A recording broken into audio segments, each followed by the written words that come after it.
कि पिछली बार जब हम और आप बैठे थे तो भारतीय जनता पार्टी से मैंने उनके संकल्प पत्र पे एक सवाल पूछा था और उनके पहले पन्ने का है ये। इतने वर्षों के बाद, सरकार में रहने के बाद, दिल्ली और उत्तर प्रदेश की सरकार होने के बावजूद भी सबसे ज्यादा संकट में अगर कोई है तो वो हमारा किसान है, अन्नदाता है, जो हमें रोटी देता है, जो हमें पहनने के लिए कपड़े देता है। आज सबसे ज्यादा दुखी वही किसान है। और अगर विकास के लिए जमीन चाहिए तब भी हमारा किसान ही जमीन दे रहा है।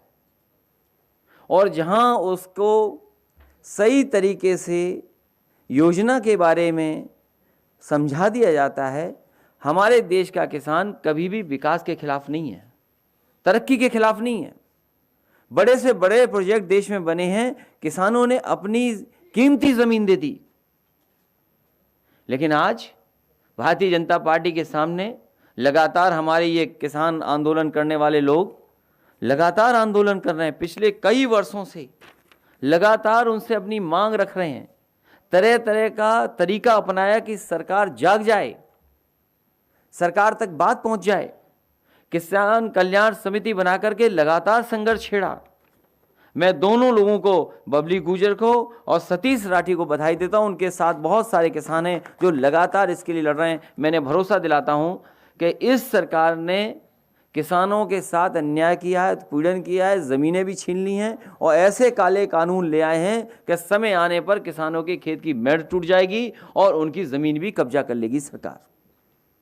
हम आपको भरोसा दिलाते हैं, जब कभी समाजवादियों को मौका मिलेगा तो आपके साथ न्याय होगा।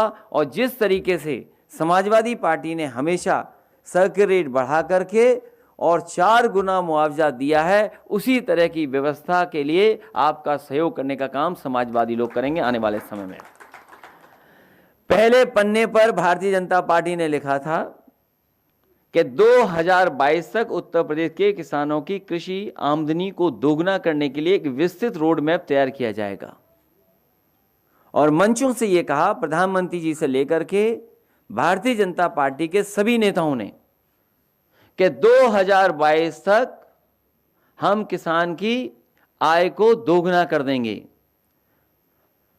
उत्तर प्रदेश का किसान, उत्तर प्रदेश की जनता भारतीय जनता पार्टी से जानना चाहती है जनता कि आखिरकार आज किसान की आय क्या है। आज जो महंगाई बढ़ गई है, जो कीटनाशक दवाइयां महंगी हैं और लगातार महंगाई को बढ़ा रहे हो, आज किसानों की आय क्या है। और 2022 तक वादा किया था किसानों की आय दोगुनी कब हो जाएगी। ये तो पहले पन्ने की बात थी। दूध को लेकर भी उन्होंने बहुत विस्तृत न जाने कितनी जानकारी दी है कि डेयरी प्रोडक्ट्स और मिल्क को लेकर के बड़े पैमाने पर योजनाएं तैयार होंगी। राष्ट्रीय डेयरी विकास बोर्ड की सहायता से हर जिले में 4 जिलों में समूह में एक संपूर्ण मिल्क प्रोसेसिंग डेयरी की स्थापना की जाएगी। समाजवादी सरकार थी तो 2 अमूल के बड़े बड़े प्लांट लगे थे जिनके 5 लाख लीटर प्रतिदिन का प्रोक्योरमेंट है। एक कानपुर देहात में, एक लखनऊ में अमूल का प्लांट लग गया था।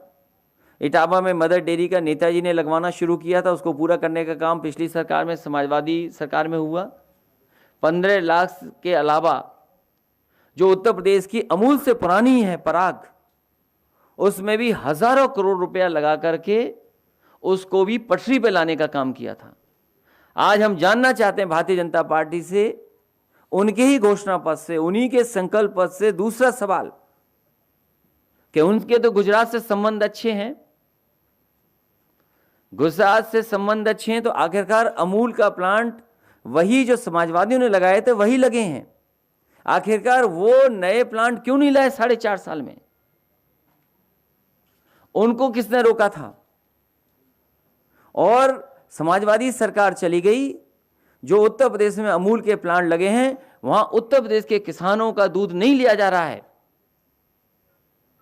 उत्तर प्रदेश में जो अमूल के डेयरी प्लांट लगे हैं उसमें उत्तर प्रदेश के किसानों का दूध नहीं लिया जा रहा, उनका प्रोक्योरमेंट नहीं किया जा रहा है, वो भी दूध गुजरात से ला करके अमूल के प्लांटों में दिया जा रहा है। जब गुजरात से आप ला सकते हैं, हमारे किसानों का क्यों नहीं ले रहे हैं आप?